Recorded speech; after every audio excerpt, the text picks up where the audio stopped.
When my mom was a little girl, she heard this wild rumor that she comes from a family of witches. So naturally, like any sane person, she wanted to get to the bottom of this. She graduated college with honors and went all in on studying the supernatural in a more scientific way. And her big takeaway was that the supernatural is real.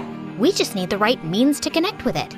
But even though Mom became super famous for her groundbreaking work, she still couldn't figure out if our family had any connection to witches.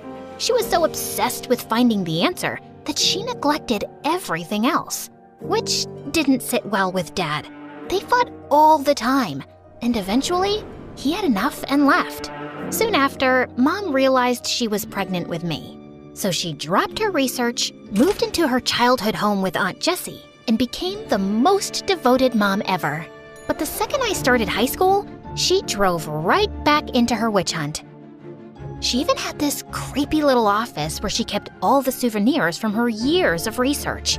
And Aunt Jessie absolutely hated that place. Oh my God, Kara, who gave you that awful haircut? Mom did. What's wrong? Nothing, except you looked like a shaved squirrel. She looks fine, Jessie. And why are you in my office anyway? I thought you hated coming here. I do. It's just that I need some money. I'm traveling to Bora Bora tomorrow with Jack, and I don't want him to see me as some wannabe leeching off his money. Who's Jack? I thought you were dating Mark. Ugh, Mark was such a bore, so I broke up with him. Now I'm dating Jack. You know he's an entrepreneur and he owns a yacht? A yacht! Only 1,000% of the world population own a yacht, and Jack is one of them. Now, if you're done interrogating me, can I have some cash? Aunt Jessie was Mom's twin sister, but unlike Mom, Jessie was a total free spirit. She drifted from place to place, never held down a steady job, and dreamed of marrying rich so she'd never have to work. Mom thought Jessie was a total flake, and for Jessie, Mom was one science experiment away from turning into a mad scientist. So, obviously, they never got along, and life went on. Until one day, everything changed. Yeah, we say that a lot around here. Just like we keep asking you to like and subscribe. So please go ahead and do that. Anyway, Mom was in her creepy office doing her usual research when we heard a loud crash.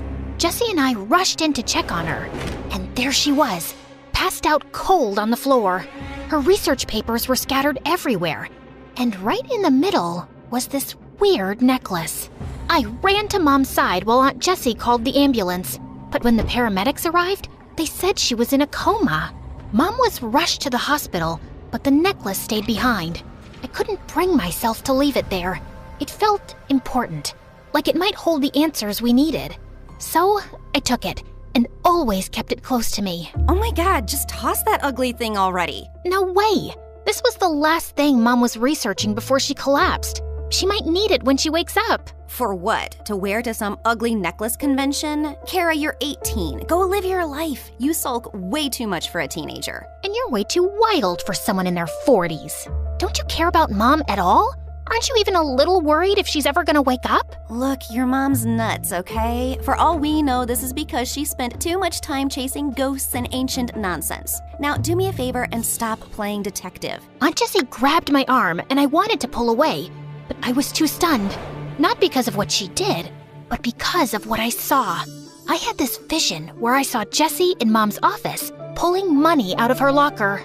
You stole from Mom's locker? What locker? I didn't steal anything. But I just saw...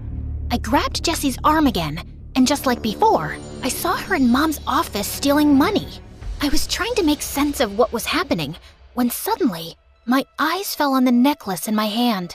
I kept it down and touched Jessie again, and nothing. No visions this time. Could this necklace actually be showing me something? Oh no, you've got that look. The same one your mom got whenever she went on about ghosts or spirits or whatever nonsense she wasted her life chasing. Jessie kept groaning about something, but my brain was stuck on the fact that the necklace actually had powers. Every time I held it, these weird flashes would hit me. I didn't totally get what they were. Maybe they were some blurry sneak peeks into the future. Honestly, with Jessie's track record, seeing her steal from Mom felt pretty believable. But I needed proof that this thing was legit. So the next day, I wore the necklace to school, and like I suspected, every time I bumped into someone, I saw a glimpse of their future. Like, I accidentally brushed up against Madison, our cheer captain, and saw her flipping out in front of everyone. Sure enough, later that day, she dumped her boyfriend and destroyed his locker. I also saw Kyle, the class clown, going home alone to his cats, which was kinda sad. But then, I saw the rude school janitor having a terrible lunch that would keep him in the bathroom all afternoon. That instantly lifted my spirits. Oh, wow, this is the best day ever! Whee! Talking to yourself, Kara? Is that your secret strategy to beat me on the test? Hate to break it to you, but it's not gonna work. Ugh, Ethan. Of course he had to walk in and ruin my perfect day. Ethan is in my class, and he's probably the most perfect guy ever. Rich, popular, a face that looks like it was carved by angels, and of course, perfect grades. He's got it all. But here's the kicker. Ethan's insanely clumsy. It's almost a talent, how bad he is at holding on to things. Lunch trays, expensive vases, kittens, you name it, he's probably dropped it. And yet, somehow, his clumsiness just makes him even more charming to everyone. Well, everyone but me. I just thought it was hilarious how someone so perfect can be such an uncoordinated mess. Oh my god. Ethan, are you okay? Did you hurt yourself? Yeah, I'm fine. Just slipped a little, no big deal. Quick, someone get ice. Call the nurse. Ethan, how many fingers am I holding up? 2? What's so funny? Oh, nothing. It's just, isn't this a little dramatic? He just tripped. He's not dying. Just for the record, I could have seriously hurt myself. What if I hit my head and broke my neck? Would that be serious enough for you? Oh my god, you're fine. You may have a concussion, but that's about it. And you literally fall every day, Ethan. Multiple times a day. And you're walking just fine, aren't you? Ethan gave me the stink eye, and since then, he's been in this weird, unspoken competition with me. He tries to beat me at everything. Grades, gym class, who gets to the front of the cafeteria line first. And even though I have no idea why he's doing that, one thing's for sure. There's no way I'm letting him win. I'm here. I'm not late. Ew, what's that smell? Did you run here? Just ask Kara and I'll lend you a couple bucks for the bus next time you're late. At least I can run without tripping over a rock and rolling down the street. I don't need to run. I have a car with a private driver. And thank God for that. Or God knows how many people you would have run over by now, you clumsy fool. How dare you? Ethan lunged at me, but his foot caught on the desk, and he crashed right into me. As soon as we touched, I had this crazy vision of Ethan wandering through a forest, moving deeper like he was searching for something. And then suddenly, he reached the edge of the cliff and fell. If you keep staring at me like that, you'll fall in love. Ugh, as if. Get off me. And yeah, maybe stay away from cliffs for a while, okay? What? Did you not get enough oxygen to your brain while running over here? Just then the teacher walked in and we rushed back to our seats. That entire day, I couldn't help keeping an eye on Ethan. Even though he was a jerk, I didn't want him falling off a cliff because of some mysterious entity. That would break too many hearts at school. So later, when I saw him walking toward the woods behind the school, I decided to follow him, but he'd already walked in deeper. I kept walking straight, trying to stay optimistic, when I finally saw Ethan moving towards the cliff in a trance-like state. Ethan, stop! No response. I screamed for him again, but when he didn't stop, I ran towards him and pulled his arm, snapping him back to reality. Kara? What?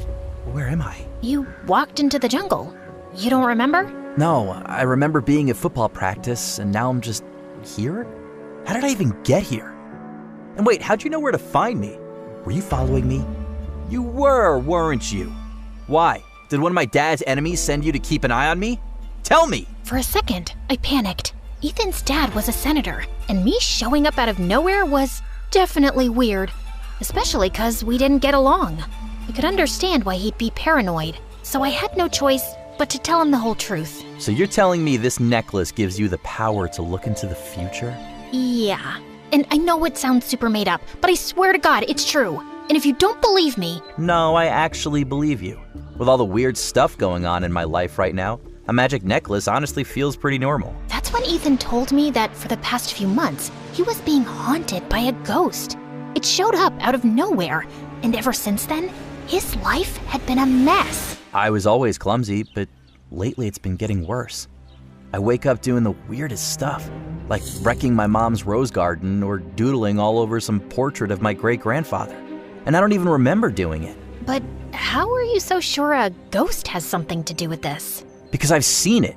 Sometimes late at night, I'll catch a shadowy figure in the mirror, or feel like someone's standing right behind me.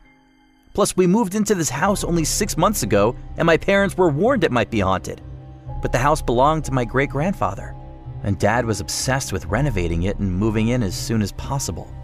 And now I'm haunted by this stupid ghost who probably wants me dead. I stared at him, trying to process what he just said. A ghost was making Ethan clumsy and dangerous? It sounded ridiculous.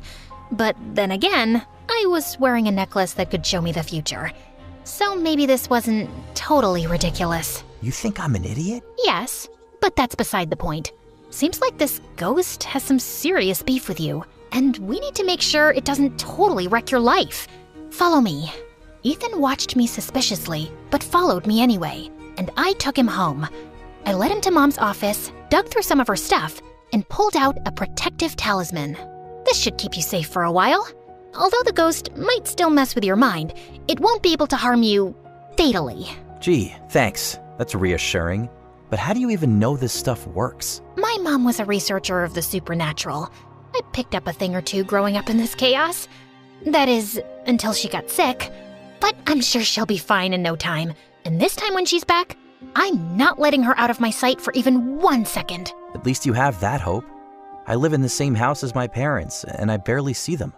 Last month, when I kept waking up in random places around the house, my dad just hired a sleep specialist, then a psychiatrist, then a guard to lock my door at night. Not once did he ask me what was actually wrong. Just threw money at it until it looked fixed and I didn't cause any drama. That sounds rough, but I guess we all have our battles. I guess we do. Since then, Ethan and I were practically inseparable. Honestly, it wasn't by choice. Ethan was convinced he couldn't survive without me. And to be fair, he wasn't entirely wrong. At first, the things I saw ahead of time were small, like stopping him from burning his tongue on hot cocoa or mixing up sugar and salt. But as the week went on, things got way more intense. First, I saved him from falling into the fountain in the school courtyard. Then it was dodging a soccer ball that almost slammed into his face. But things got really serious during science class when he nearly mixed 2 dangerous chemicals together, and I had to jump out of my seat to stop him. It looks like every time I stop you from a disaster, the ghost just gets angrier and pushes you into an even bigger one. We need to stop this. Did you sprinkle salt along the floor right up against the walls of your room like I asked you to? That's the only way to keep the ghost out of your room. Of course I did, but the cleaning staff always sweeps it up and complains to my parents about the mess. They think I've lost my mind. Then ask one of your bodyguards to watch over you at night. You've got plenty of those, don't you? What am I, 5? My parents would think it's weird. You have to come up with a better solution. Like what? I can't watch you 24/7, Ethan. There's got to be another way. I have an idea. Ethan's brilliant idea was to sneak me into his massive walk-in closet overnight without anyone noticing. But why can't I just come in through the front door like a normal person? I mean, you're kind of popular. Don't you have friends coming over all the time? You mean those kids I hang with at school? They're only around because my dad's loaded. None of them are real friends. And even if they were, my dad's way too paranoid to let anyone in without running them through 100 security checks. Seriously, sneaking in is just easier. And way more claustrophobic. You'll survive. But it was tougher than it looked. Ethan's place was like a fortress. Big, sprawling gardens, guards crawling everywhere with dogs that would rip you apart. Even his closet was bigger than my room. So I slipped in and waited for Ethan while his guards patrolled the house. But with the blackout, the air felt heavy, and I started to feel dizzy. Before I knew it, everything went dark, and I passed out.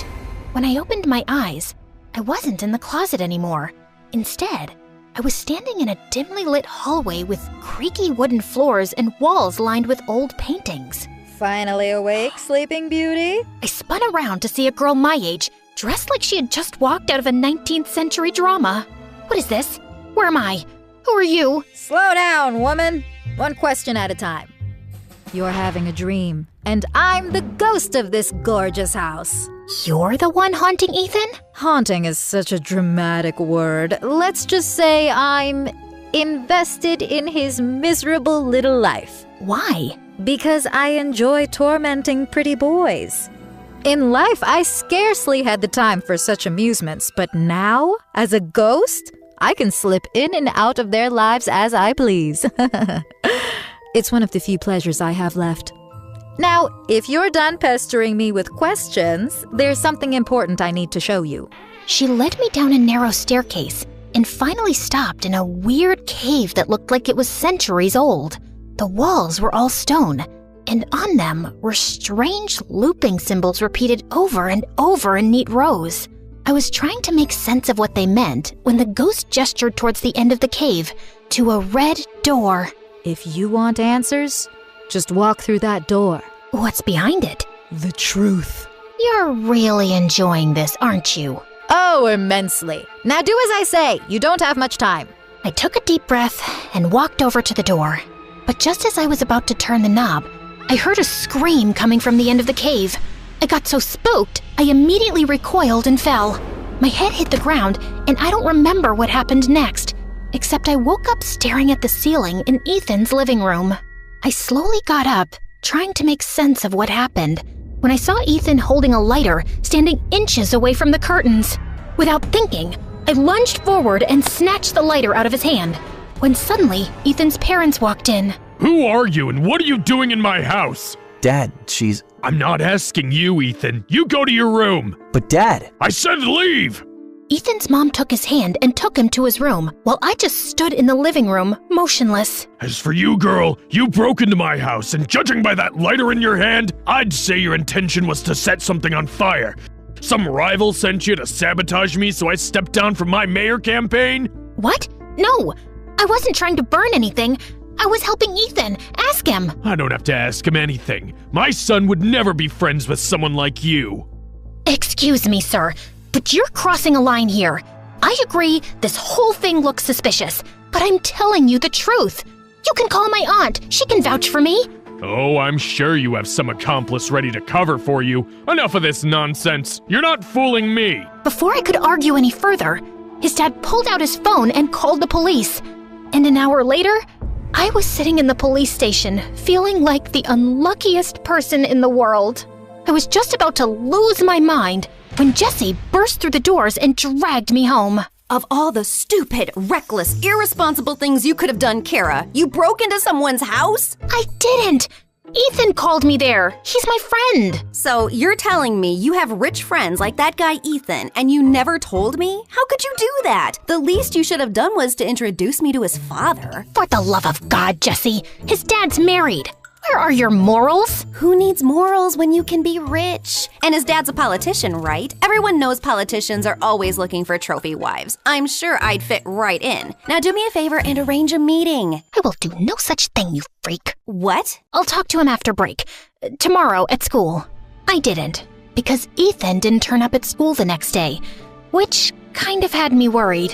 I even called him, but he didn't answer. So I thought he was just ignoring me after what happened with his dad last night. But then, something in my heart told me things weren't right, so I decided to pay him a visit. I was outside his mansion when suddenly I started hearing voices. I walked in and froze. Ethan was standing on the edge of the roof, swaying like a leaf in the wind. His parents were shouting up at him. Guards were barking into their walkie-talkies. But no one was making a move to save him. Ethan, sweetie, please wake up. But Ethan didn't move. It was clear he wasn't himself, and if someone startled him or rushed up there, it might only push him to jump. I had to get to him somehow, so with everyone distracted, I slipped into the mansion and dashed upstairs to the rooftop. Ethan? Ethan, it's me, Kara. I know you can hear me. You're not alone. I'm here, okay? Just focus on my voice. Ethan tilted his head slightly, like he was trying to place the sound. You're stronger than this. Whatever's got a hold on you, it doesn't control you. You're Ethan, the The guy who trips over air and somehow still looks cool doing it. You're not a puppet. Fight it! For a moment, nothing happened. Then slowly, he turned his head to look at me. Kara? It's me. I've got you. I won't let go, I promise. Finally, he reached out, and the moment our hands touched, I yanked him away from the edge with all my strength. But I fell, hit my head, and blacked out.